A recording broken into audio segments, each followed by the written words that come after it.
Welcome to Nila's kitchen. இப்போ நம்ம cutlet செய்ய போகிறோங்க. கட்லெட் நல்ல கிறிஸ்பியாகவும் டேஸ்டியாகவும் இருக்கும். அதுக்கு தேவையான பொருட்கள்: வெங்காயம் 3, கேரட் 1/4 கிலோ, முட்டைக்கோஸ் 1/4 கிலோ, பீன்ஸ் 1/4 கிலோ, இஞ்சி 25 கிராம், பூண்டு 1, பச்சை மிளகாய் 25 கிராம், மல்லி ஒரு கைப்பிடி அளவு, ரஸ்க்கு, மைதா மாவு, உருளைக்கிழங்கு 1 கிலோ. வாங்க எப்படி செய்கிறதுன்னு பார்க்கலாம். கடாயில் 2 ஸ்பூன் எண்ணெயை விட்டுட்டு இஞ்சி பூண்டு 2 ஸ்பூன் போட்டுக்கலாம். கிளறிக்குவோம். கிளறிட்டு நல்லா பச்சை வாடை போயிடுச்சு. இதில் கருவேப்பிலை போட்டுக்குவோம். அடுத்து வெங்காயம்,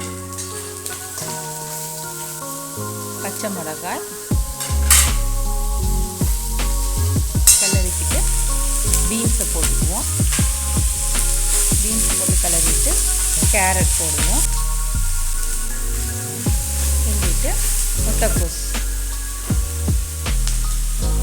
போட்டு கிளறிக்கிட்டு மஞ்சள்தூள் கொஞ்சம் 1/4 டீஸ்பூன், உப்பு தேவையான அளவு கிளறிக்கிறோம். நல்லா கிளறி விட்டோம்னா தண்ணியெல்லாம் விடக்கூடாது. கிளறி விட்டோம்னா இது நல்லா வதங்கி வெந்துடும். உருளைக்கிழங்கு வேக வச்சு உதிர்த்து வச்சுருக்கேன், அதை இதில் ஆட் பண்ணிக்குவோம். நல்லா கிளறி விட்டுக்குவோம். கிளறி விட்டுட்டு மல்லித்தலை அதில் தூவி விட்டுக்குவோம். நல்லா கிளறிக்கிட்டு உருட்டி ஒரு பிளேட்டில் வச்சுக்குவோம். கட்லெட் செய்கிறதுக்கு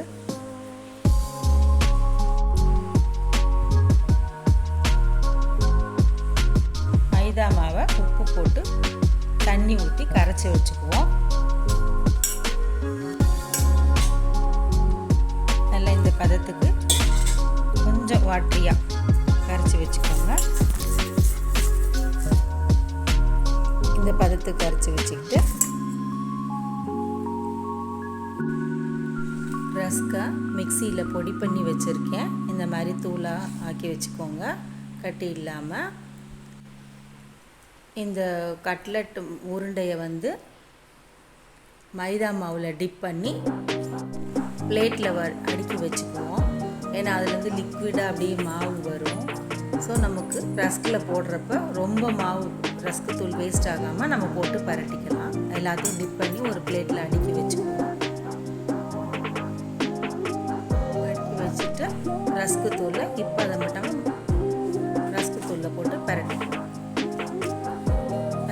நல்லா உருட்டிக்குவோம். உருட்டிட்டு நல்லா அழகாக அவங்கவுங்களுக்கு விருப்பத்துக்கு தகுந்த மாதிரி எந்த ஷேப்பில் வேணுமோ ரெடி பண்ணிக்கலாம்.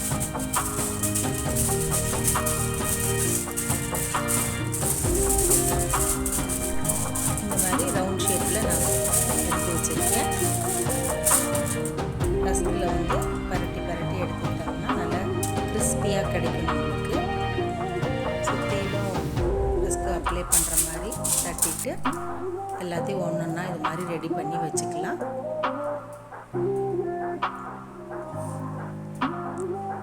எல்லா கட்லெட்டையும் இது மாதிரி பண்ணி வச்சுக்குவோம்.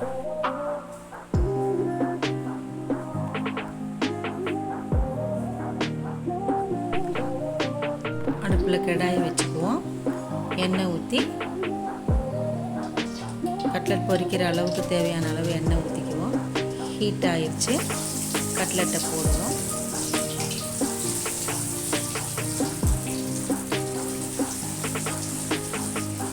ரொம்ப தீய விடாமல் பொரிச்சு எடுத்துக்கலாம்.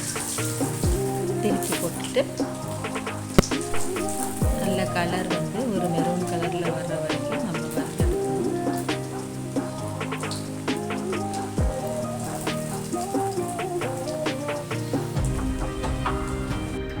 கட்லெட்டு ரெடி ஆயிடுச்சு. டிஷ்யூ பேப்பரில் போட்டுக்கிட்டோம்னா அந்த எண்ணெய் இருந்ததுன்னா அதை சக் பண்ணி எடுத்துரும்.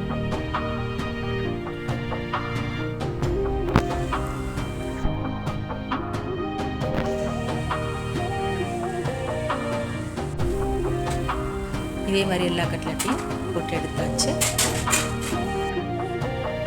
தேங்க்ஸ் ஃபார் வாட்சிங். இது மாதிரி நீங்களும் உங்கள் வீட்டில் ட்ரை பண்ணி பாருங்கள்.